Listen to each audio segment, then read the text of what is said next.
Le sable est la deuxième ressource naturelle la plus consommée dans le monde, juste après l'eau et loin devant le pétrole. Il est devenu un ingrédient fondamental pour nos sociétés modernes.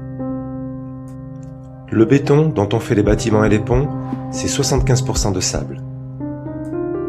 Les vitres, 65% de sable fondu. L'asphalte de nos routes et les remblais sont composés à 95% de sable.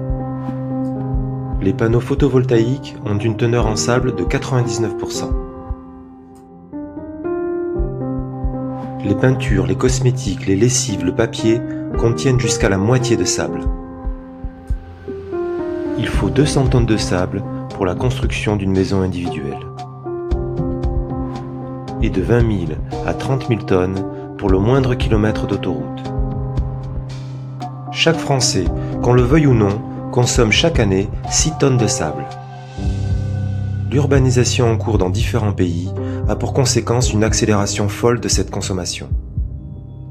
L'Inde aurait multiplié par 3 sa consommation de sable depuis l'année 2000. La Chine aurait englouti ces 4 dernières années autant de sable que les États-Unis durant tout le XXe siècle. Et n'oublions pas les pays du Golfe, avec leurs délirants gratte-ciel et autres îles artificielles, qui importent des centaines de millions de tonnes de sable d'Australie ou d'Inde. Un comble pour des pays couverts de dunes. Et oui, produire du béton ne se fait pas avec n'importe quel sable. Le sable du désert, lissé par le vent, est en effet trop fin, avec une taille inférieure au millimètre, ce qui le rend impropre à la fabrication du béton. Mais qu'importe, les fleuves, les cours d'eau sont une proie facile pour les industriels avec parfois des conséquences désastreuses. Abaissement du niveau des nappes phréatiques ou des cours d'eau, perturbation des crues qui déposent limons et argiles sur les berges, qui favorisent des cultures comme au Vietnam et au Cambodge. Les cas d'exploitation non autorisée sont de plus en plus nombreux. Des plages entières, par exemple au Maroc, disparaissent, qui font place à des paysages lunaires.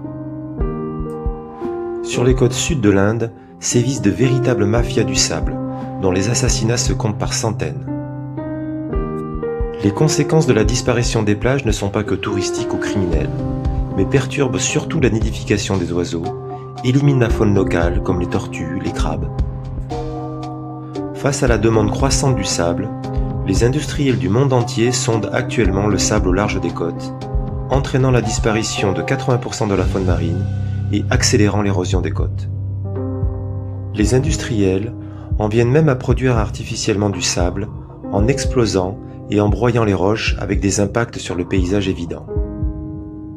Comme pour les métaux, le recyclage du sable est sérieusement envisagé et un vaste programme de recherche Rossi-Béton a été lancé en 2012 visant à récupérer le sable contenu dans les 17 millions de tonnes de béton démolies chaque année en France. Le sable est donc une ressource jusqu'ici surconsommée, avec la même avidité que le pétrole, le charbon, le cuivre ou le thon rouge. Il est temps de considérer le sable comme une ressource précieuse et épuisable. Une de plus.